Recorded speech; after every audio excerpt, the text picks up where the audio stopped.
Assalamualaikum warahmatullahi wabarakatuh. Salam sejahtera untuk kita semua. Perkenalkan, saya Rafiuddin dari Bawaslu Jawa Tengah yang akan menyampaikan atau berbagi materi soal kehumasan bagi kader pengawas pemilu, gitu ya. Nah, kalau bicara soal kehumasan, seberapa penting sih kehumasan bagi kader pengawasan? Menurut saya ini sangat penting sekali karena terkait dengan banyak hal begitu. Nah, saya ingin mencontohkan bahwa kita tahu bahwa hari ini adalah era di mana era opini publik, dan opini publik itu kaitannya dengan bagaimana cara kita berkomunikasi dengan banyak orang. Padahal kita tahu bahwa pemilu itu sebenarnya adalah urusan banyak orang. Karena dari pemilulah kemudian hajat hidup orang banyak itu ditentukan. Dari pilkada lah kemudian sebuah kepemimpinan daerah itu akan sangat ditentukan begitu. Nah, ini mungkin ada ketersinggungannya bagaimana mendorong agar lebih banyak orang yang kemudian terlibat di dalam pengawasan pemilu. Untuk apa? Untuk mendorong agar pilkada itu bisa lebih demokratis, lebih transparan, kemudian juga bisa lebih jujur, adil. Kenapa? Karena diawasi oleh banyak orang begitu. Nah, cara-cara untuk melibatkan banyak orang di dalam proses kepemiluan itulah yang kemudian salah satu caranya adalah melalui kerja-kerja kehumasan. Jadi sekali lagi bahwa urusan kehumasan itu sangat penting sekali. Nah, kita berharap bahwa dari sisi kualitas, kader pengawas pemilu ini juga memiliki teknik-teknik yang kemudian bisa dilakukan bagaimana kita menghadapi situasi era opini publik hari ini, situasi di mana sebuah masalah itu akan diperhatikan banyak orang. Nah, salah satunya adalah melalui cara-cara kehumasan begitu. Nah, kenapa kehumasan ini ada kaitan erat dengan keberadaan media begitu? Karena kita tahu bahwa media itu memiliki banyak fungsi, gitu ya. Misalnya media itu bisa membentuk opini publik, kemudian juga media itu bisa menjadi alat untuk dialog publik begitu. Media juga bisa digunakan sebagai salah satu akses aspirasi. Kemudian media juga bisa digunakan untuk kontrol sosial gitu. Banyak informasi yang itu menjadi perhatian publik, kemudian pemerintah memperhatikan itu karena diliput oleh banyak media begitu. Tapi kita juga tahu bahwa di dalam pemilu atau pilkada media itu juga bisa menjadi alat sebuah pencitraan politik, bisa juga menjadi pengalihan isu bagi kelompok-kelompok tertentu dan sebagainya itu.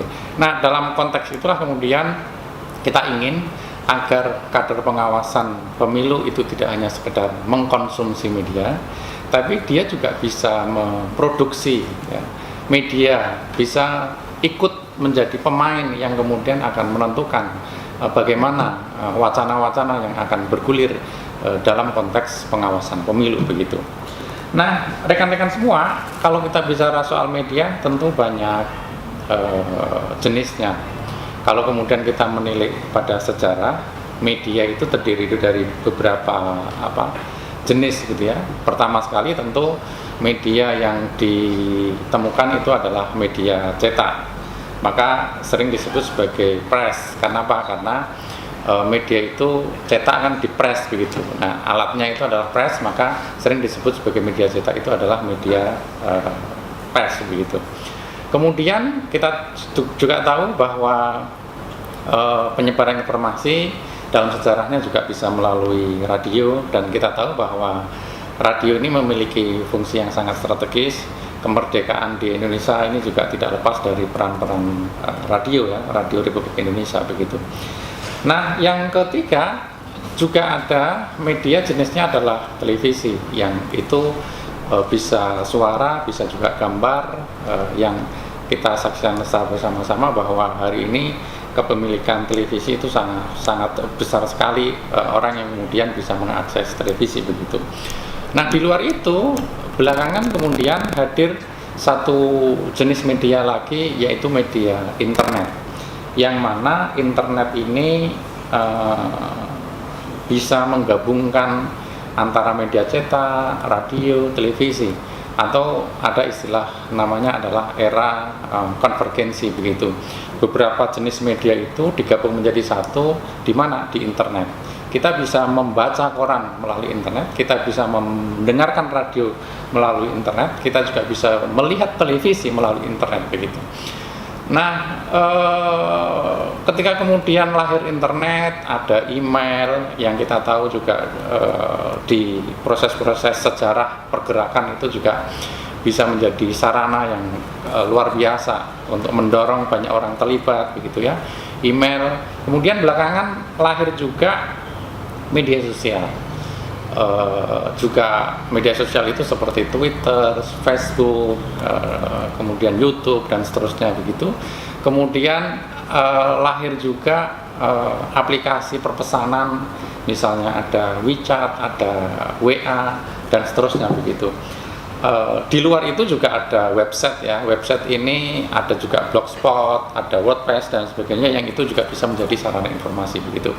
Nah, media yang terakhir ini dalam artian internet ini memang mengubah banyak pola konsumsi yang kemudian merubah cara hidup kita begitu.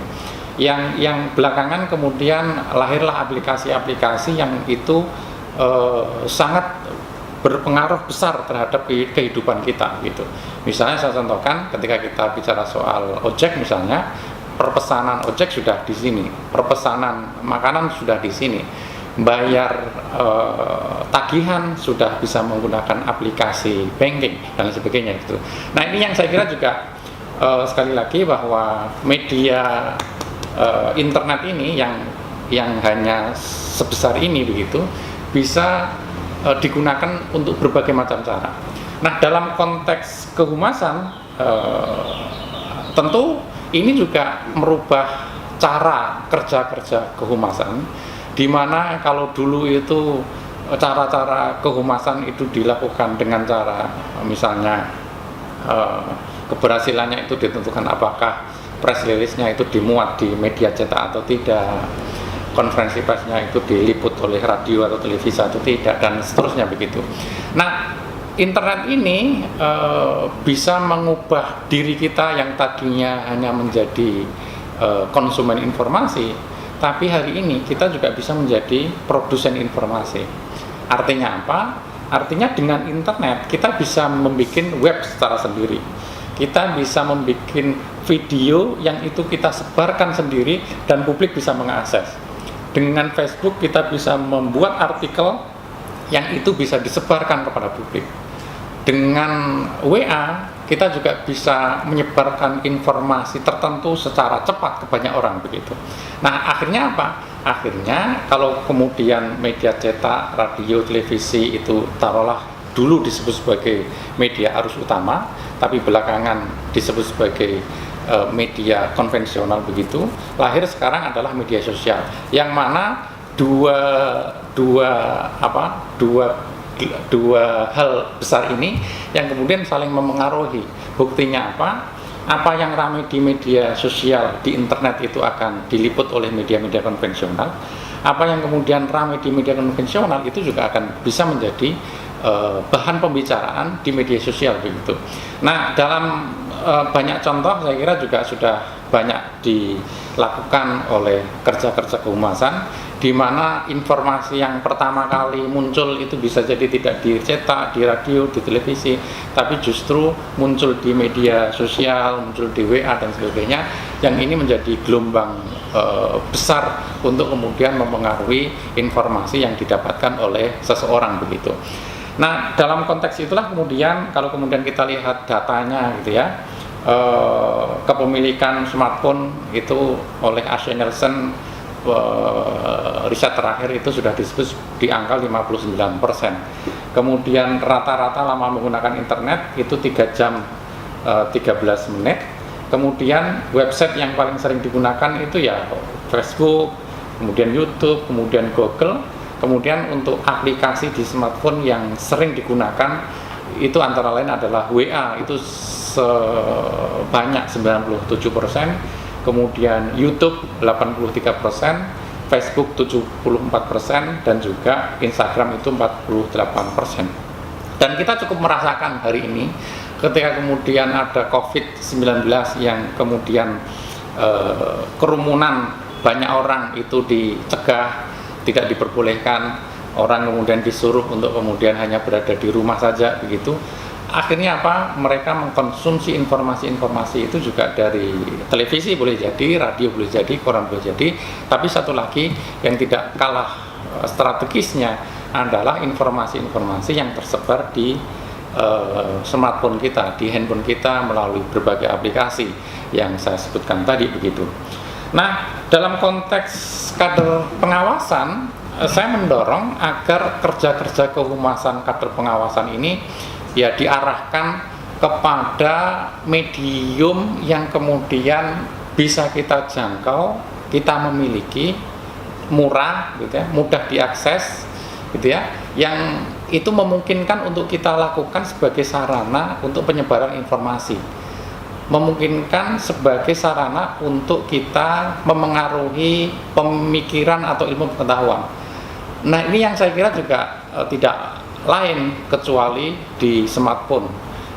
Tentu kita semua tidak memiliki media cetak, tentu kita semua tidak memiliki televisi, tentu kita juga tidak memiliki radio gitu ya, yang kemudian bisa kita gunakan begitu. Tapi kita memiliki internet yang di situ ada berbagai aplikasi, sarana komunikasi yang bisa kita gunakan, yang fungsinya adalah bisa memproduksi informasi, yang informasi itu juga kita sebarkan kepada publik begitu. Nah, untuk itulah kemudian kalau kemudian kita bicara soal teori, kegunaan media sosial itu ada berbagai macam. Misalnya untuk menyebarkan ide atau program ya. Kita nulis artikel, kita sebar di Facebook, kita sebar di media sosial lain begitu. Itu bagian dari penggunaan media sosial untuk menyebarkan ide ataupun program. Dan kader pengawasan tentu memiliki banyak ide kaitannya dengan pengawasan pemilu. Maka dalam konteks itu media sosial bisa kita gunakan sebagai salah satu sarana untuk menyebarkan ide-ide daripada kader pengawasan gitu. Nah, yang penting juga menurut saya adalah media sosial itu juga bisa untuk mendidik komunitas. Ya, tentu kita semua sering memiliki grup-grup baik di Facebook maupun di WA yang di situ juga arus informasi sangat luar biasa. Cuma memang kadang-kadang di media sosial itu ada informasi-informasi tertentu yang kemudian bisa jadi hoax isinya, bisa jadi kabar bohong atau informasi yang tidak penting atau informasi yang tidak mencerahkan bagi kita begitu. Nah, dorongan kami adalah bagaimana mendorong agar kader pengawasan ini memproduksi ide yang itu nanti harapannya adalah bisa berdampak untuk mendidik komunitas. Ya, apalagi hari ini misalnya salah satu contoh yang kemudian dilakukan oleh Bawaslu RI adalah membuat sekolah kader pengawas pemilu secara daring ya, dengan menggunakan media sosial yang ada begitu.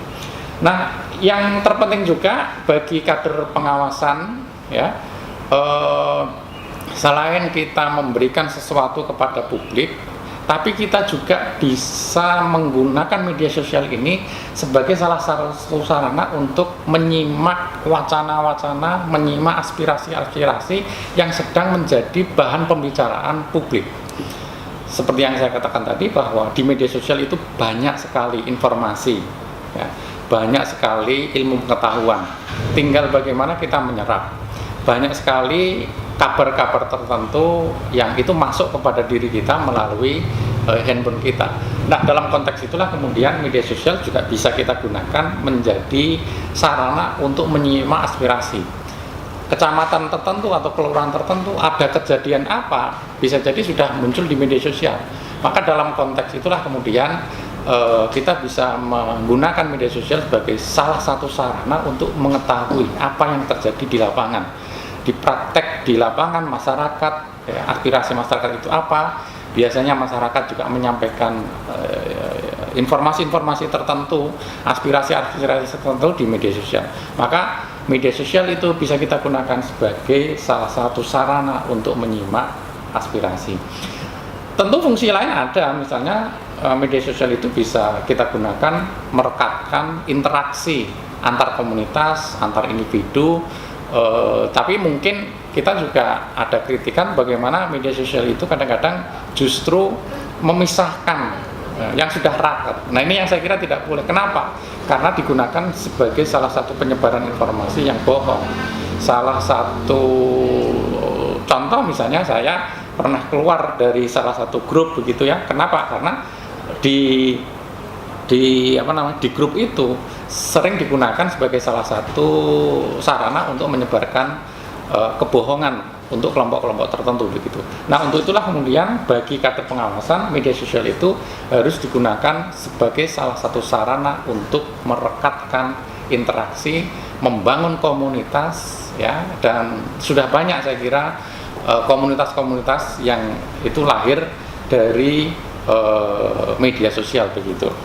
Nah, bagi kader pengawasan dari sisi kehumasan, bagaimana tips menggunakan media sosial untuk tujuan-tujuan yang baik begitu.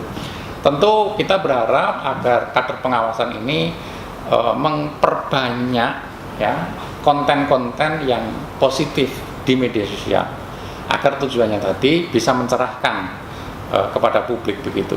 Kita tahu bahwa hari ini juga berseliweran ya antara konten yang negatif yang itu membuat pesimisme gitu ya, tapi juga dorongannya bagi kader pengawasan itu, kerja-kerja kehumasannya adalah bagaimana membuat banyak konten yang itu berisi konten yang positif, yang mencerahkan, dan banyak kok akun-akun media sosial oleh tokoh-tokoh tertentu, figur-figur tertentu yang isinya itu sangat positif, sangat mencerahkan, menambah ilmu pengetahuan dan juga menambah kecerdasan begitu. Meskipun kita juga tidak bisa menutup mata, banyak juga akun-akun yang kemudian itu tidak mencerahkan begitu. Nah, dorongan kami kepada kader pengawasan ini bagaimana agar memperbanyak konten yang positif begitu. Nah, yang kedua, bagi kader pengawasan ketika memproduksi sebuah informasi kehumasan itu tidak boleh ada unsur-unsur kebohongan begitu. Kader pengawasan harus berpijak pada fakta yang ada. Tidak boleh menyebarkan kabar-kabar tertentu yang itu masih sumir, yang masih isu, yang masih gosip begitu, tiba-tiba disebarkan begitu saja. Itu tidak boleh. Kenapa? Karena informasi yang Anda sebar tentu akan diterima oleh orang lain, dan itu membahayakan bagi ilmu pengetahuan orang lain tersebut. Maka dalam konteks itu, salah satu yang kemudian harus dicermati oleh kader pengawasan, kalau Anda membuat informasi, tidak boleh bohong, berbijaklah pada fakta yang ada. Lalu fakta itu seperti apa? Fakta itu adalah sebuah realitas yang dia bersifat objektif, tentu didasari pada ketentuan-ketentuan ataupun regulasi-regulasi yang sudah ada begitu. Kita lihat kasus per kasus, misalnya kalau ada seseorang yang membagi sembako, apakah itu bagian dari politik uang atau tidak, tentu ada bahasa-bahasa tertentu yang bisa kita gunakan agar orang juga tidak langsung menerima saja informasi itu. Misalnya bisa saja Anda menggunakan kalimat di kelurahan tertentu patut diduga ada kasus dugaan politik uang karena ada seorang yang entah tim sukses ataupun pasangan calon ataupun peserta pemilu yang membagikan uang atau sembako di wilayah itu begitu. Nah, tentu pembagian sembakonya itu bisa jadi fakta, tapi apakah itu bagian dari politik uang atau tidak? Tentu butuh ada kepastian dari sisi proses hukum yang nanti juga ada prosesnya, ada ditangani oleh Bawaslu, juga ditimkan Hukumdu, kemudian dilimpahkan kepada kejaksaan, kejaksaan melimpahkan kepada kepolisian, Gakumdu dilimpahkan kepada kepolisian, polisian kejaksaan, kejaksaan kemudian ke pengadilan, pengadilan yang lah nanti yang akan memproses apakah peristiwa itu bagian politik uang atau tidak begitu. Nah, tentu sekali lagi bahwa jangan sekali-kali kader pengawasan itu ikut menyebarkan kabar bohong begitu. Tidak boleh. Tapi kalau kemudian ada kader pengawasan yang kemudian salah di dalam menyebarkan informasi, tapi itu tidak bagian dari niat, tapi sebuah kesalahan yang ia lakukan, tentu ya boleh jadi itu akan terjadi. Tapi kalau kemudian sudah terjadi peristiwa seperti itu, tidak ada kata lain kecuali minta maaf setelah menyebarkan kabar yang keliru, ya, mencabut atau tidak mengedarkan lagi informasi-informasi tersebut begitu. Nah, hal lain yang saya kira juga patut untuk kemudian perhatikan di dalam kerja-kerja kehumasan kader pengawasan adalah jangan menyebarkan fitnah yang itu merugikan kelompok-kelompok tertentu atau orang-orang tertentu gitu ya.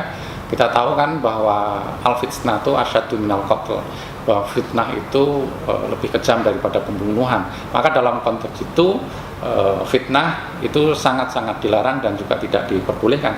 Termasuk juga kita sebagai kader pengawasan tidak boleh menyebarkan informasi yang itu mengandung sara, mempertentangkan sara. Sara itu suku, agama, ras, dan antar golongan. Kita tidak boleh ada politisasi sara, tidak boleh saling mempertentangkan sara, apalagi hanya dalam konteks kepemiluan begitu. Memang di luar sana ada politisi ataupun peserta pemilu yang kemudian menggunakan politik sara untuk meraih dukungan. Dalam konteks itu kami menentang, dan juga kader pengawasan tidak boleh menyebarkan isu sara karena itu sangat membahayakan, karena akan mendorong disintegrasi, tidak menciptakan toleransi, akan menenggelamkan atau mengubur kerukunan di antara umat manusia begitu. Sara ini sesuatu yang sangat sensitif sehingga harus kita hindari begitu. Nah, di luar itu rekan-rekan kader pengawasan kita juga harus hati-hati di dalam menerima informasi. Ada tagline yang menyatakan bahwa saring sebelum share. Artinya apa? Kita menyaring dulu informasi itu apakah benar atau tidak. Baru kemudian ketika itu benar, mencerahkan, menambah pengetahuan, kader pengawasan bisa meng-share kepada publik begitu. Nah, bagaimana cara untuk kemudian kita menyaring sebuah informasi? Nah, ini ada beberapa tips yang saya kira bisa kita gunakan. Misalnya, kita jangan mudah terkecoh ataupun tergiur ataupun tergiring dengan judul-judul yang provokatif. Biasanya kita tahu bahwa ada media-media tertentu yang judulnya itu sangat bombastis ya. Tujuan kenapa membuat judul yang bombastis agar kita mengeklik link itu. Kalau mengeklik maka akan ada orang yang banyak mengakses web itu. Tentu bisa jadi tujuannya adalah ekonomi, yaitu mendapatkan iklan dari Google AdSense misalnya. Nah, ini tentu harus kita hindari, jangan tergiur, terkecoh ataupun tergiring dengan judul-judul yang bombastis ataupun yang provokatif begitu. Nah, yang selanjutnya untuk kita men-sharing sebuah informasi, kita kan sudah memiliki pengalaman sekian tahun ya bergelut dengan informasi. Nah, informasi itu biasanya disebarkan oleh media-media tertentu. Maka dalam konteks itu kita juga patut untuk kemudian memperhatikan ya, mengecek identitas media itu. Media-media tertentu yang selama ini memiliki track record bagus, tentu itu bisa jadi informasinya akan valid begitu.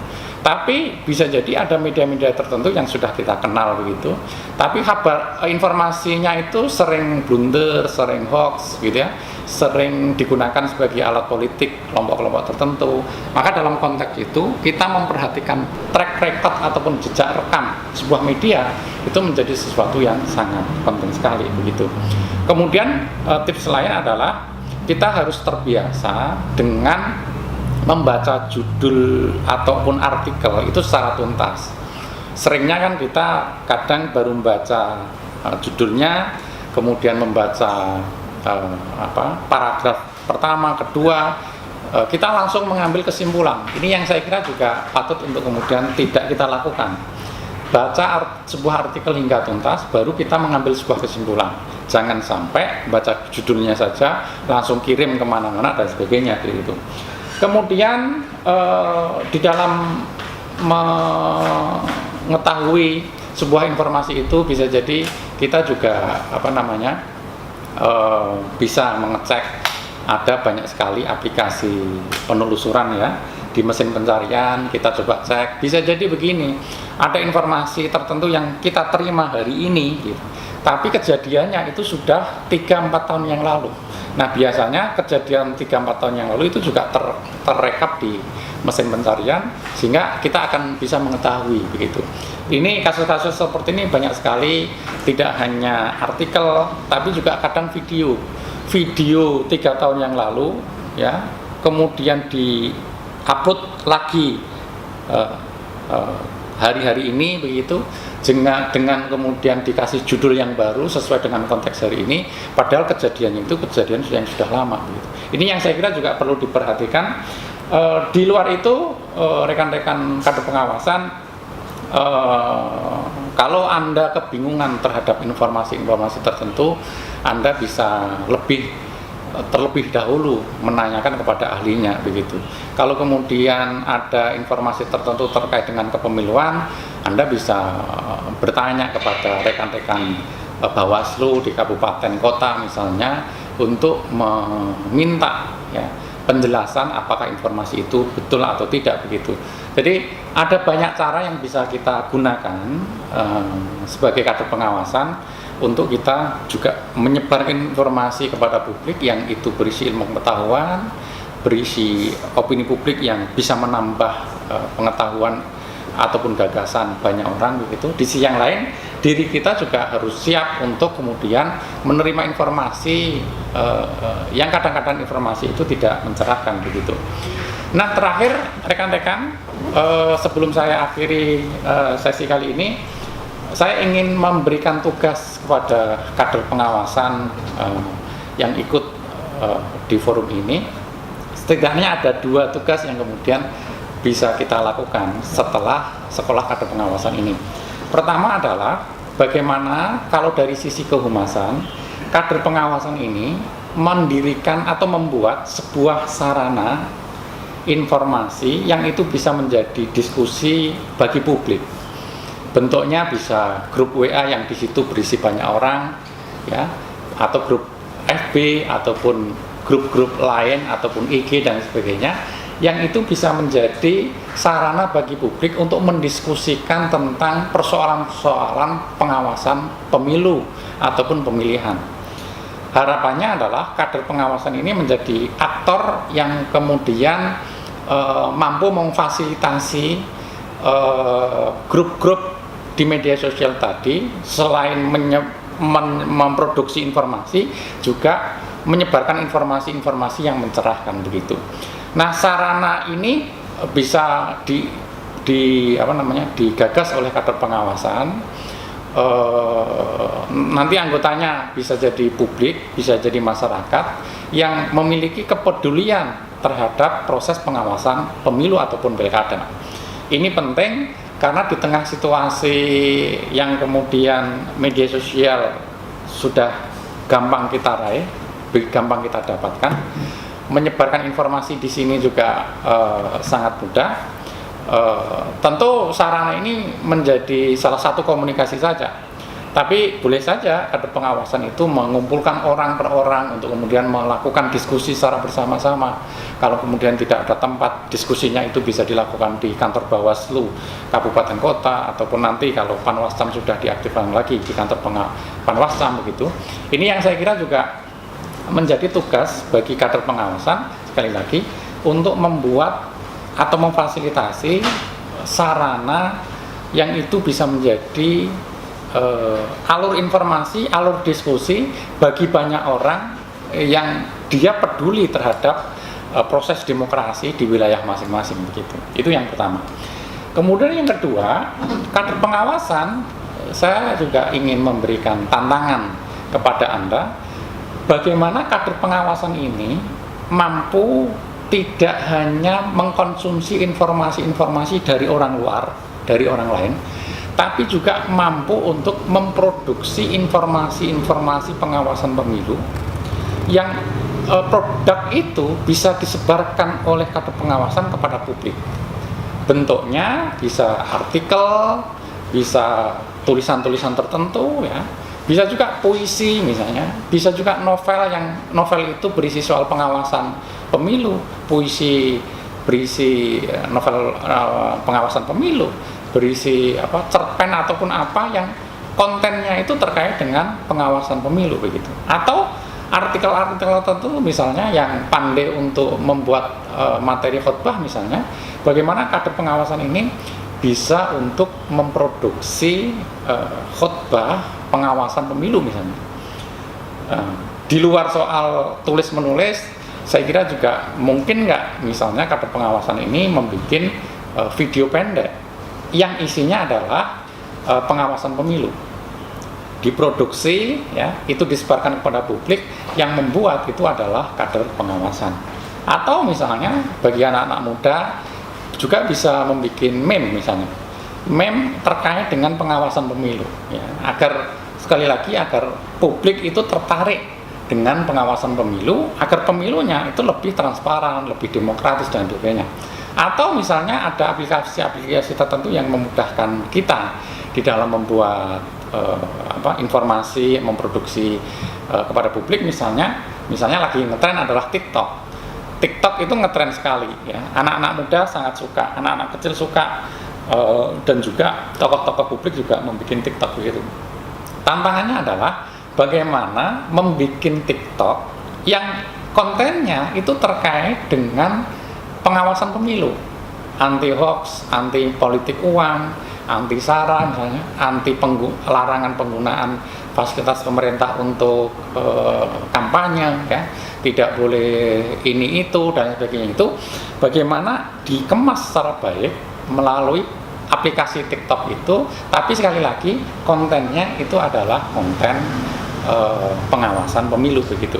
Nah, harapannya adalah kalau kemudian produk-produk dari kader pengawasan ini banyak begitu, banyak jenisnya, ada tulisan, ada video, ada poster, ada meme, ada video pendek dan sebagainya, itu dipublikasikan secara bersama-sama.